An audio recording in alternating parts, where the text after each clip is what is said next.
Hello and welcome to today's episode. I am joined by Chase Crouse, and he is the author of a new book, co-author of a new book called The God of Endurance with Dan Burke, whom I have had on the show a couple times. So if you haven't listened to those episodes, please check it out. Dan's a fantastic person. And so I was so excited to see that he has a new book with Chase about health and nutrition and exercise. And I read it at just the right time because I'm like, I need a reset in these areas. And so I really enjoyed your book, Chase. It was very practical. It was very just, yeah, concrete. And I was able to start implementing things right away. So thank you for being on today. And I am just excited to talk to you about it. So welcome. Yeah, thanks for having me on. I'm glad you liked it. I'm glad it wasn't the worst book you've ever read and you didn't like throw it out the window or something. That's great. I did not do any of those things. And so, Chase, as we start, we'd just love to hear a little bit more about yourself and just what led you on this journey to health and exercise and even into founding your own business. Yeah, sure. So, it really started. I mean, the connection for me between faith, fitness, kind of how it helps me. Shortly after my reversion, I was 19 years old when I kind of came back into the faith, and I uh I was, started going to daily mass. I started praying. I started reading the Bible. I was really gung ho and excited. And then, a few weeks after that, I was like tempted to do like fall back into the lifestyle I was living again. And I was like, wait, hold on, no, no, no. I love Jesus. I'm not supposed to be tempted anymore. Like that's not a thing, is it? And little did I know.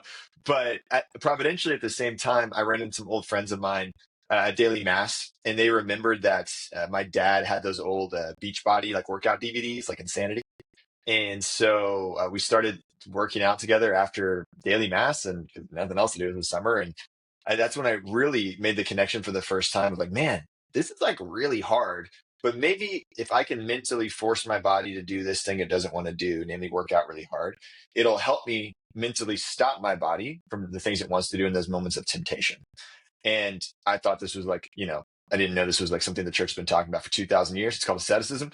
And church doctors have been talking about it for a long time. But for me, it was like a revelation, right? And then I ended up, doing a couple years of mission work. I did my undergrad and my master's in biblical theology and theology and philosophy in my undergrad. And during that time, I did youth ministry, young adult ministry, campus ministry.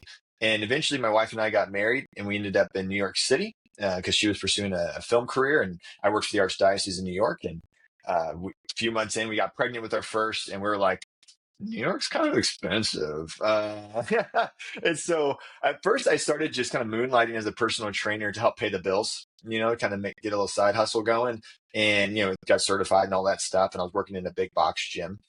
And I quickly realized I really loved working with people in this way and I was good at it, but I just really hated working for a secular company. And, for a few reasons. First, I couldn't talk about Jesus and that bugged me.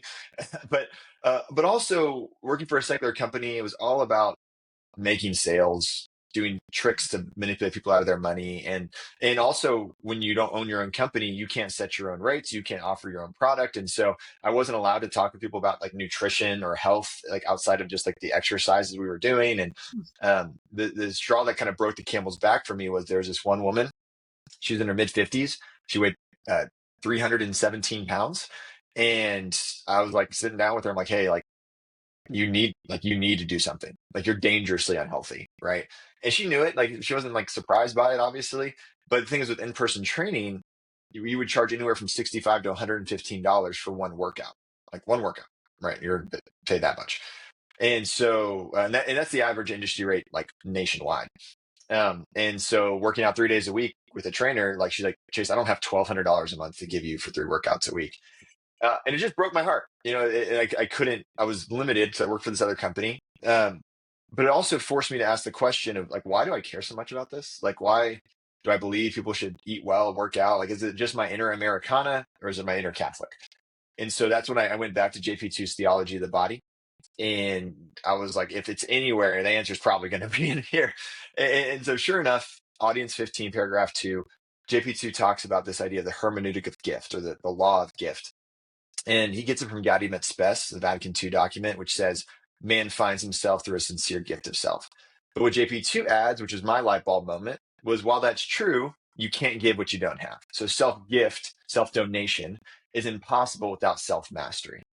And so for me, that was when the dots started to connect, lights started to turn on, because if the goal of my life, if the purpose of my life is to be like Jesus Christ in all things, which includes his total and perfect gift of himself to the Father on the cross, well, you can't give what you don't have, right? So if I don't have the ability to conquer myself, I cannot give myself, right? If I can't mentally stop my body from eating something or not eating something, or, not working out, whatever, there's an element of temperance, of self-mastery that I'm unable to give, because I am my body. Like, we are our bodies, right?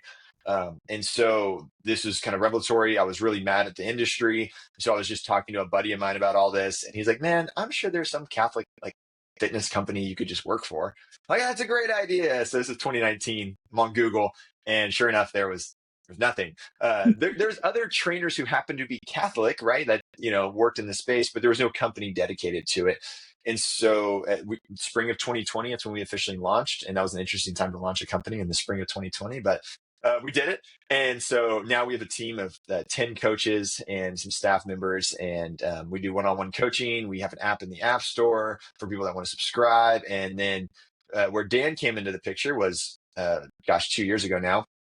He literally just Googled Catholic personal training, and we're the thing that pops up.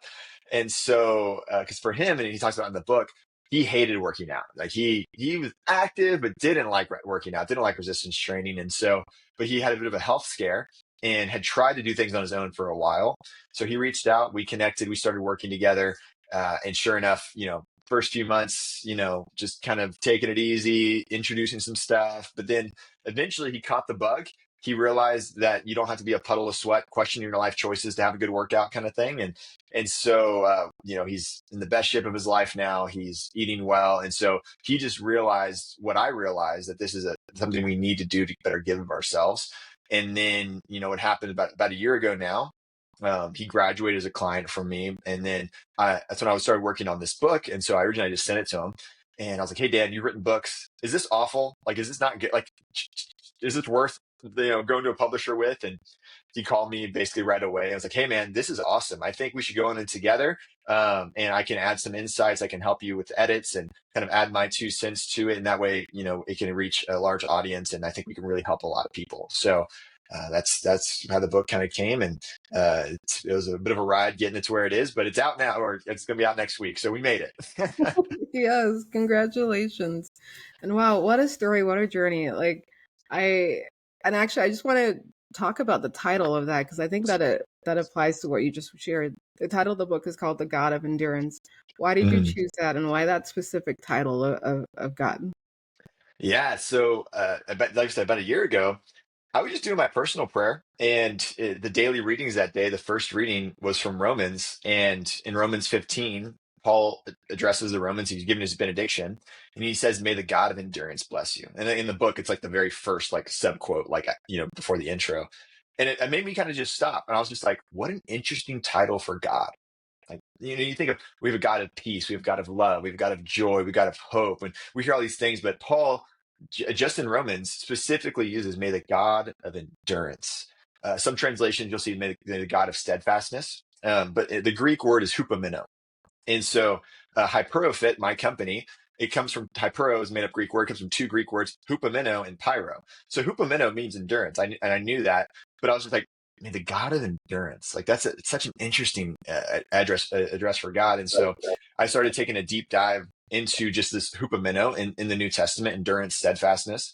And really, I found that throughout the New Testament, one of the main things that's praised by Paul, by the author of Hebrews, even Jesus in the book of Revelation to one of the churches, isn't just their faithfulness, even though that's praised. It's not just, their love or their hope or whatever, but it's their ability to endure until the end, to hold steadfast to the faith, to endure the pain, to endure the trials, to endure the suffering until the end. And so for me, exercise, nutritional discipline, you don't have to do them to be a saint. That's a misstep. And sometimes you see Catholic influencers being like, are you even a man if you don't work out, blah, blah, blah. I'm like, pretty sure John the Baptist was pretty manly, but he wasn't doing burpees in the desert kind of thing. You know what I'm saying? And so, but in our modern day and age, it can be a tool of the modern day ascetic, right? It can be a tool to conquer in order to give. And so once again, this idea of our ability to endure is the thing that's rewarded. We have to endure until the end. But if we're not able to choose, which St. John of the Cross calls active purgations, when we fast, when we work out, when we abstain from meat, kind of thing, whatever, we're not then equipped to be able to participate with grace with passive purgation. So active purgations, the sufferings we choose, right? But the only point of active purgation and why John of the Cross and other spiritual theologians talk about them is to prepare you for passive purgation, which is the pains, the sufferings that God either wills or allows to really kind of increase or kind of help you on the road for sanctification. Active purgations are like little baby steps towards sanctification. It's like they're good, right? But they're little baby steps. It's passive purgation, the thing God wills, God allows, that are true. It's truly those times in those seasons that make you stretch and grow, and they hurt, and it's you're suffering, and so we need the active to prepare for the passive. And so it's one of those things for me, exercise and nutrition, they can fall into this active purgation. Because if I'm unable to physically, like I said, or mentally stop myself or help myself work out, then what happens when my 3-year-old wakes up at 2 o'clock in the morning? Am I just going to lose my temper and just like, whatever? Like, and so it's so key, no matter you're a priest, religious, husband, mother, whatever. We need these active purgations to prepare ourselves. And that's where exercise and fitness and nutrition comes in. Absolutely. So, okay, for someone listening to this and they're like, okay, yes, I'm on board, Chase, but I hate exercise. Like, I don't even know where to start. Mm. Like, what would you say to them? Yeah, and that's one of the first things we talk about in the book when we get like to the practical parts. It's like always this idea of something's better than nothing. Right? The best exercise is the one you're going to do. So I do make an argument in the book of for resistance training, intentional cardio, like all these things. But ultimately, I start with like, dude, if the thing you can do is like a rosary walk in the morning, do that. Right? A lot of times people think they look online, they see these crazy workouts or whatever, and the thing I tell people is like, you don't need to go from 1 to 10. You got to go from 1 to 2.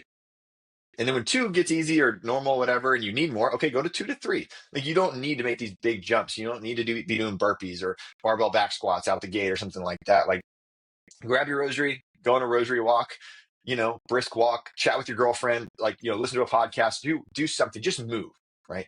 If your thing is hiking, if you like hiking with your family, great, go on a hike. If you play pickleball, box a kangaroo, I don't know, do something that you enjoy doing that involves intentional movement. Will that make you like a super jacked bodybuilder? Well, no, of course not, but we don't need to be, right? That's not what we're called to be, right? And so it's finding those little things we can do. Now, obviously, if you have a specific health goal, let's say you have more body fat than you need, and it's just for objective health, we need to lose that. Okay, it might necessitate other things that you need to do. But for general health, a place to start is just some kind of intentional movement 3 days a week. Right?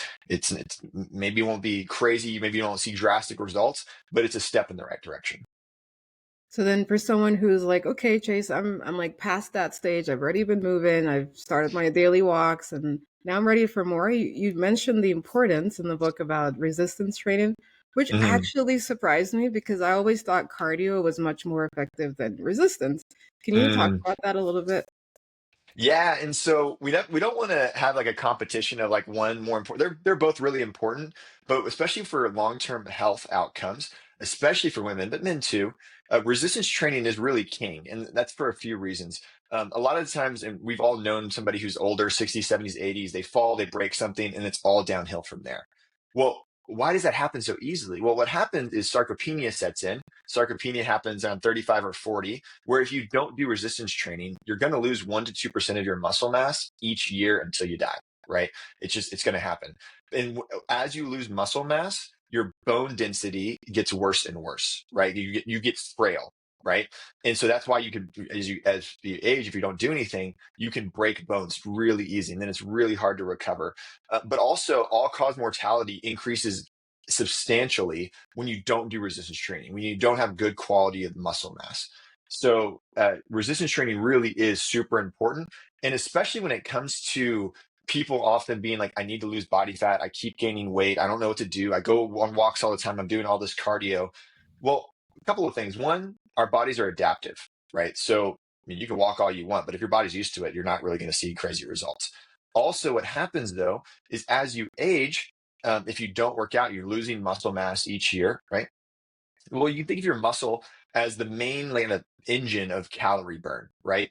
And so what happens is we need to build a bigger engine. The bigger engine we have, the more fuel it needs, more calories, right?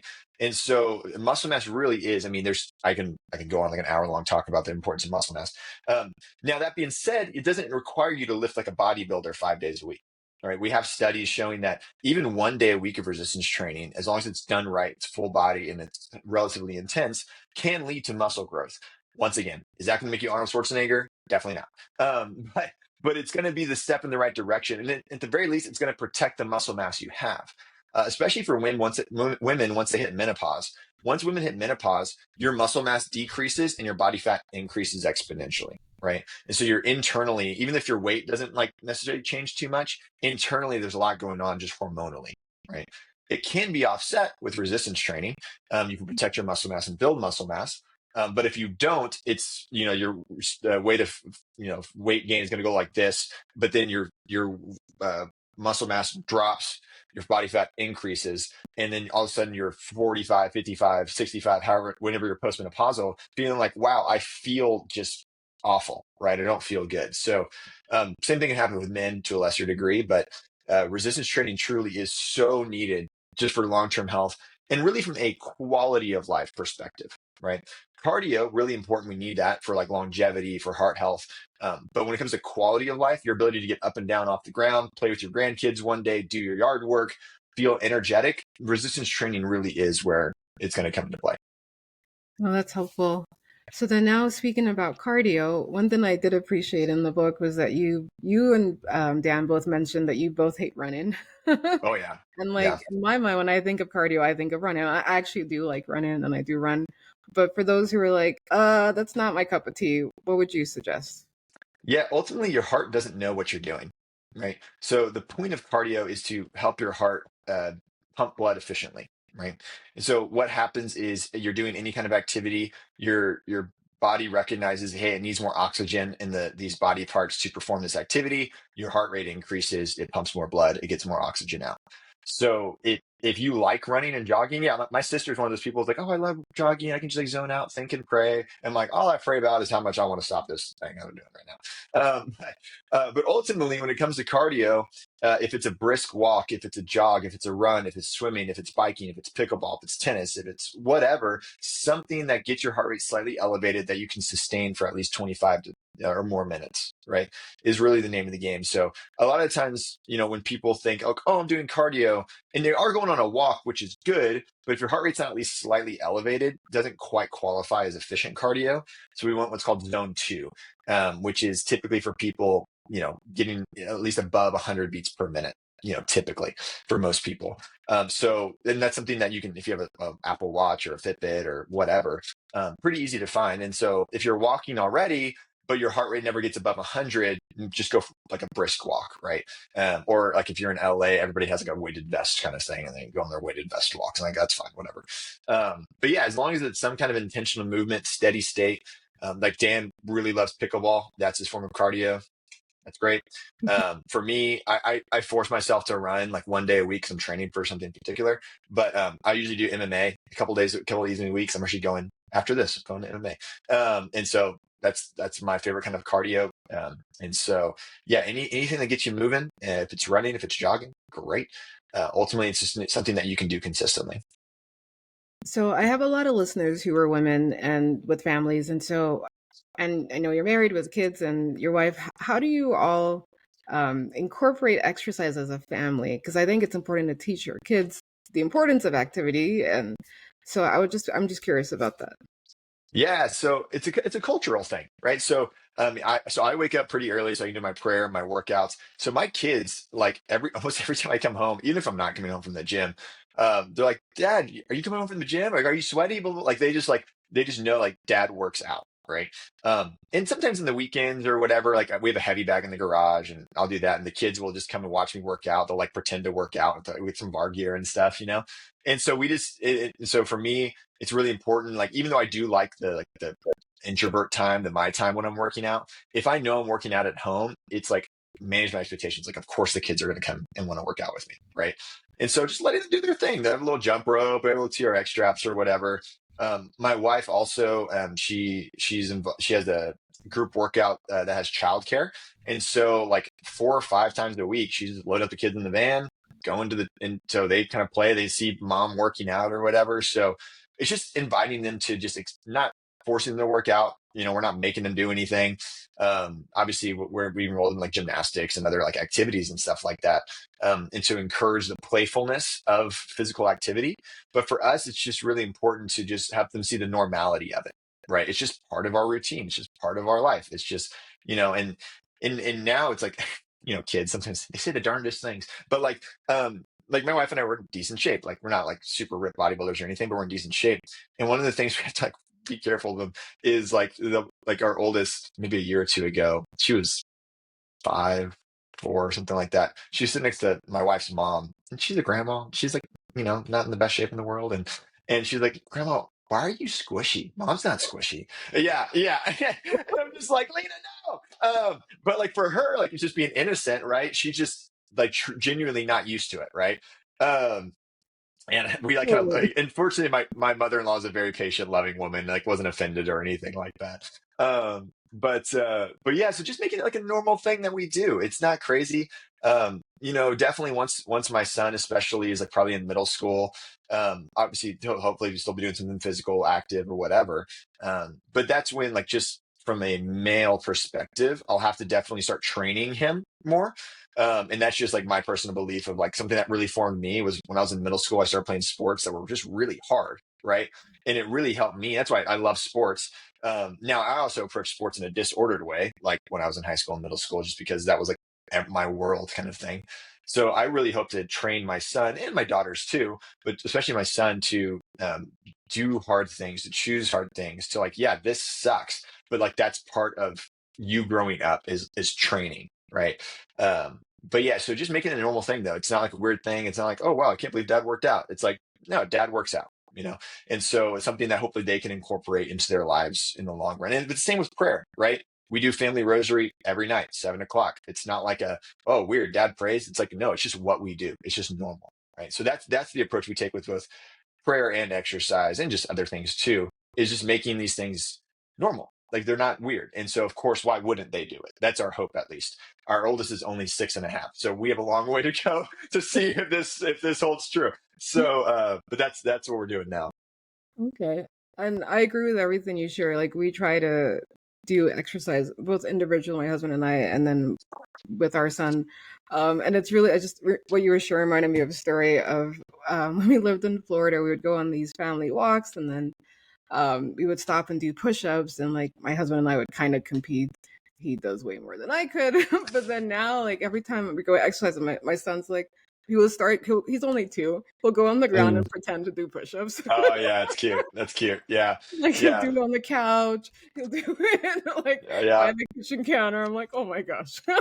Same with our 6-year-old. We have a set of TRX straps. They're like mounted on our wall in our garage. He'll grab them, like try to do like squat things, and like Wow. I'm like, sorry, we'll work on form later, but for now, just have fun. Just fun. Exactly.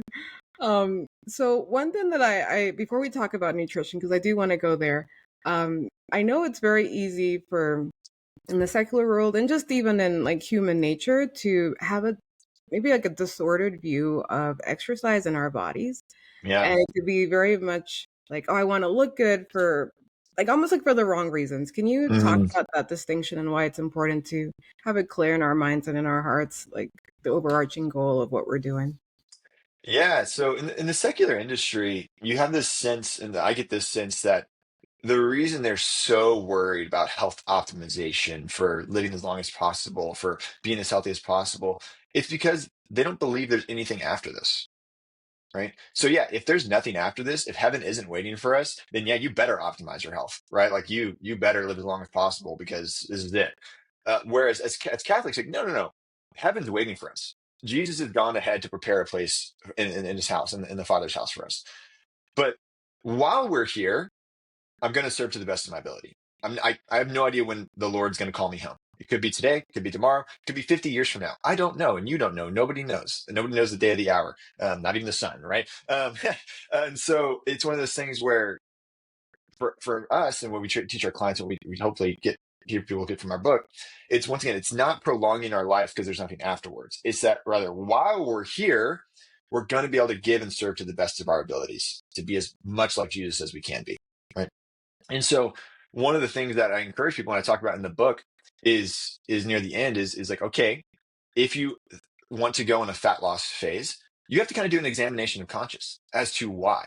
If you are objectively speaking carrying too much body fat to be considered healthy, then okay, cool. Like then yeah, that's a good objective reason to go into a cut. But if you are like a normal healthy individual with a healthy normal body fat percentage and you want to lose weight, once again, doing that examination of conscience. And I think if you're married, right, and if you genuinely just like, I want to look as good as I can for my spouse, I think that could be a good reason, right? Like you want to be as loving and good a spouse as you can be, and that's fine. And now we don't want to do that from a place of fear, as in my spouse won't love me if I don't look this way, because that'd be disordered, right? There's something you and your spouse got to talk about, kind of thing. You know what I'm saying? But if it's not that, if it's just like, I want to look this way to impress people I don't know on social media, or I fear I'm unlovable if I don't look this way, or once again, it's just doing that examination of conscience, because I think there's extremes in both directions, right? You have the body positivity movement, be like, whatever. It's like, I don't care if I'm objectively speaking, really unhealthy. You have to love me. It's my body, blah, blah, blah. I'm like, that's a misstep. I think that's wrong. But on the other extreme, you have like, okay, I am six pack Joe and I'm doing this to impress people that are never going to meet me. And, because I'm fear of like, I'm not going to be lovable if I don't look this way. Okay. Misstep, right? Disorder, right? So virtues in the mean. So now I do have some clients who are generally speaking healthy, but they just want like the challenge of like doing something really hard, going in a cut, whatever. I'm like, okay, I think that could be fine, right? Because they're not posting, shirtless pictures of themselves on Instagram. They're not doing it to impress somebody. They're just like, I just want a challenge. Like, okay, cool. I think that could be okay. So, but having the maturity and the ability to say, okay, let's stop. Let's examine our conscience. Why are we doing this, right? And once again, if you genuinely have weight to lose, yeah, okay, cool. If also you don't have enough, if you're super skinny and don't have any muscle mass, like that's a great reason for building muscle, right? And so, but yeah, you need to have that examination. Hopefully you have a good spiritual director or a confessor or a spiritual friend you can talk to, right? A spouse that you can bounce ideas off the wall and have some encouragement there. But yeah, Saint Teresa of Avila says, self-knowledge is the first step in the spiritual life. And so knowing why we're doing the things we're doing, and it could be just you enjoy it. Like for me, I work out usually 5 or 6 times a week. And so I just like it. I think it's kind of fun. I'm weird. Like, I don't know. And so I find things that I enjoy to do, but also I'm doing it to be as healthy as I can. Right. So, but yeah, I think having that examination of conscience is really key as you start a journey. Agreed. And then now let's talk a little bit about nutrition. I know that's kind of a sticky topic because there's so much misinformation out there as to like, and even how we describe food and talk about food, like, oh, this is bad, this is healthy, like, or like food is food. Yeah. Food doesn't care about your feelings. Yeah, exactly. So I know it's a huge topic and you talk a lot about it in the book. And so can you just give for those listening just a snippet of, of why nutrition is important and like kind of separate fact from myth? Yeah. We'll do a 20,000-foot view here. So yeah, one of the things that I hope people take away from the book is that there is no good and bad food. Right. There's not. There's calorie dense food, there's nutrient dense food. And, ultimately food, you are what you eat. You literally, like the things you eat become your body. Right. And so, and you've heard this phrase, like you cannot work the fork kind of thing, all these things, but it's so if health optimization is our goal, right? Especially if you have a weight loss goal or something like that, you can't ignore food. And so, in there's generalities that I like. And so one of the things we really press in the book is if you are on the interwebs and Instagram or whatever, and if you ever hear somebody that says all of this food is bad, never eat X, Y, Z, blah, blah, blah, blah, blah, just be careful, right? Be careful. We want to take our data collection from the consensus of the scientific literature we have at our disposal. right? And so sometimes one study will come out showing something, but any good scientist will tell you that a good study, typically at the end of the study, one of the things that they say in the conclusion is, but more evidence and more studies need to be made, more evidence needs to be gathered in order to come to back up our claims. If you ever read a study, not that many people like read studies like me, I'm a nerd, but that say a definitive statement kind of thing, red flag, red flag, red flag. And so a lot of the times for a generally healthy person, a great rule of thumb is to be protein forward and eat mostly minimally processed whole foods, foods that look like foods, right? You can eat gluten, that's fine. Wheat is okay. Like, sugar's not always bad. Like, yes, fruit has sugar, all good, right? And so if general health and maintenance is your goal, 85% of the time, protein forward, minimally processed whole foods is great. It still gives you some wiggle room to take your kids to Chick-fil-A, like all good. Like the world's not going to end because their Chick-fil-A is fried or whatever. Yes. As long as about 15%. Yeah, yeah. It's the Lord's chicken, man. You can't mess with the Lord's chicken. But yeah, so if about 15 to 20% of your calories throughout the week come from like maybe not ideal foods, that's fine. Is that approach going to help you lose weight? No, you have to be more restrictive if you're going to try to lose weight. But it's for most people, it's sustainable, right? Now there are exceptions to the rule. So so for example, people with some extreme autoimmune or cancer, sometimes a keto or carnivore approach for them can be helpful because and there's studies on this, which is really interesting. Now there's trade-offs, and that's the thing with nutrition. Just always understand that whatever you do, there's going to be trade-offs to it, and so. Uh, I'm not a big fan of carnivore for the majority of healthy individuals because you have to worry about gut microbiome stuff, digestive health, and just sustainability of it. Like long term, there's a cost to doing that.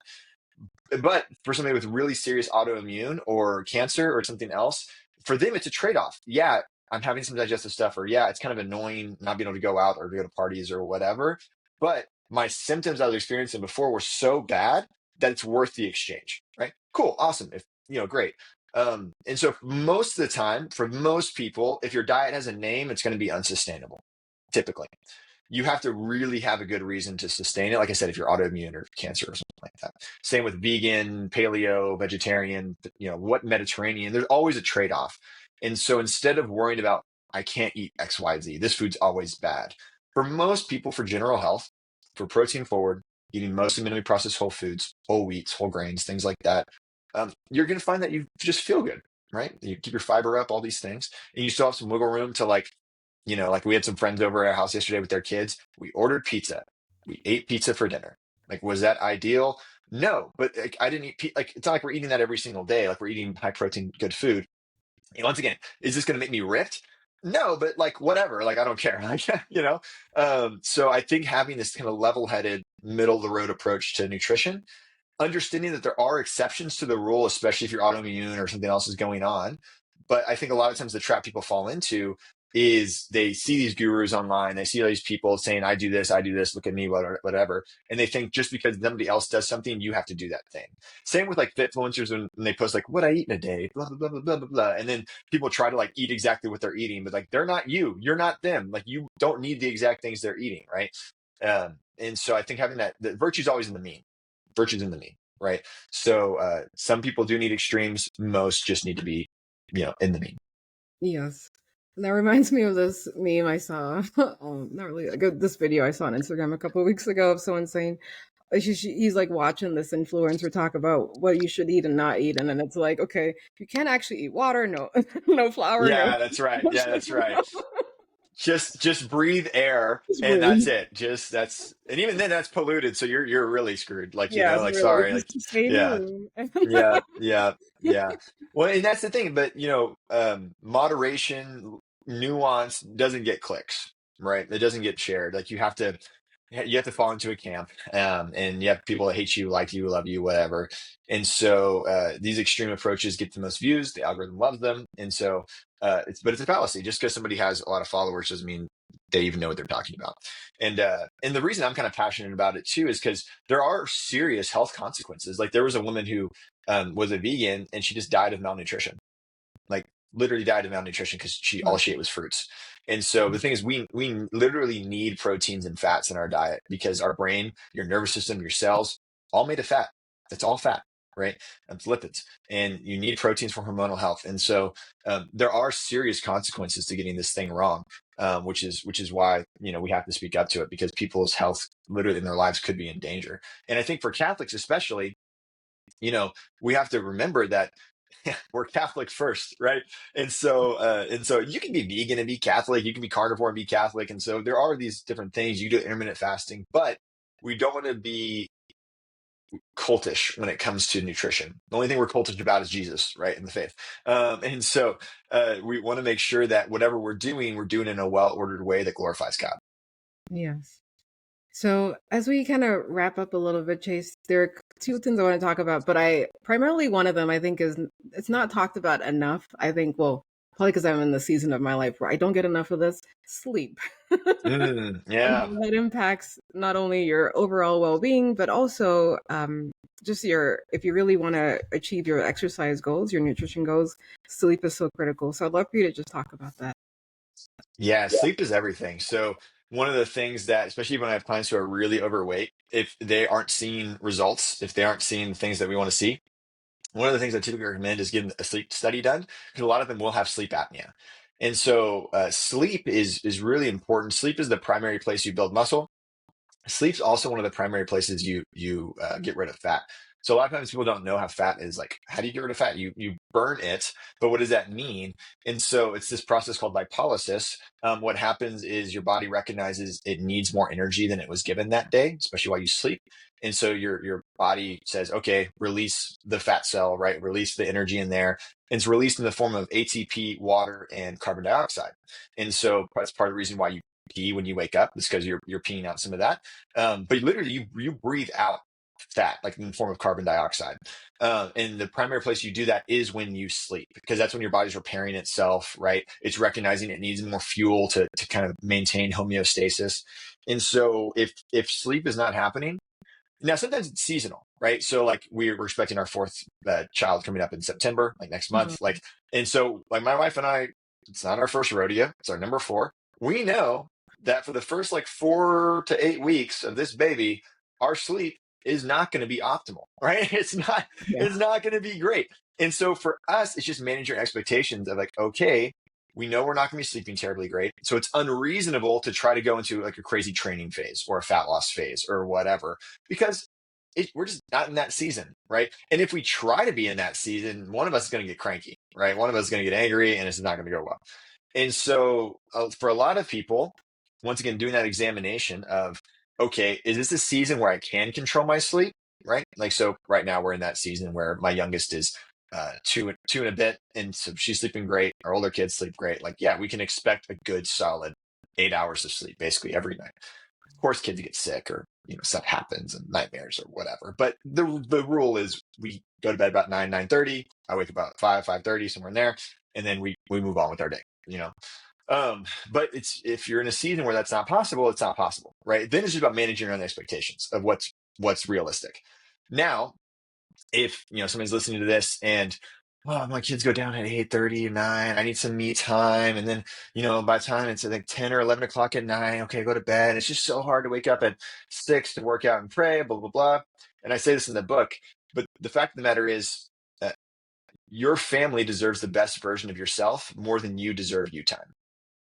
Like, at the end of the day, like, sorry if that's harsh, but it's true. Like don't get me wrong, my wife and I, we try to have a little bit of one-on-one time each night. Like, our kids 8 to 8:30, they're down, we'll like watch like a 20-30 minute sitcom or something dumb for whatever. But then we saying, okay, it's 9 o'clock, like we need to go to bed, because if we're going to pray, if we're going to work out, and if we're going to be attentive parents, we need the sleep, we need the recovery. So is that super sexy or fun? No, but it's the thing that we know is the best thing for us, which means it's the best thing for our family. So it's hard. Sleep discipline's really hard, but it's needed, and it's everything. Absolutely. Like we recently made a shift from like going to bed at like 9:30, 10 to like 8:30. And the days that we are consistent with that, it makes such a difference the next Oh day. yeah. like more Totally. energy, more Yeah. positivity, more Yep. faithfulness to prayer and exercise. Like it truly does make a difference, even though it is so Hmm. hard. Yeah. Dan's down by like 8 or 8:30 every night. He also gets up at like 3:45 in the morning or something ridiculous. Like it's Dan, Crazy. so you know. But he like so that's why he's down by 8 or 8:30. Like it's for him, it's like no, like if I stay up any later, I'm not gonna work out and pray in the morning. Like he's not. So um yeah, so it's having that sleep disciplines. I mean, it's the first step. If a decision to stay up late is a decision not to pray in the morning at the end of the day. That is true. So Chase, as we wrap up, is there anything that we didn't talk about that you're like, oh, I really wanted to talk about this and bring this up? Uh, no, I mean we covered a lot. This was great, and I think the thing I should encourage everybody listening is just remember to take the baby step. You know, don't feel like you need to be lifting like Mr. Olympia or something like that, or like whatever CrossFit person you see online. Like, just start with something. And same with food. Like, just take the baby step. We talk about a lot of this in the book. We try to get really practical in the book, and hopefully one of the takeaways from the book is like this doesn't need to look crazy, right? You just do one. Just do the next thing. Just do the next thing. Yes. And that's what I appreciate about how y'all ended the book was when you said, you're probably looking for the magic formula. Surprise, there is none. And I was like, wait, what? But then it was a Hmm. good reminder that, yes, there is no magic answer, that really, like you said, it's just baby steps and just being enduring and persistent through them. Hmm. Yeah, that's right. Just keep showing up. Yes. So Chase, thank you so much for your time. Thank you for coming on. Thank you for writing this book with Dan.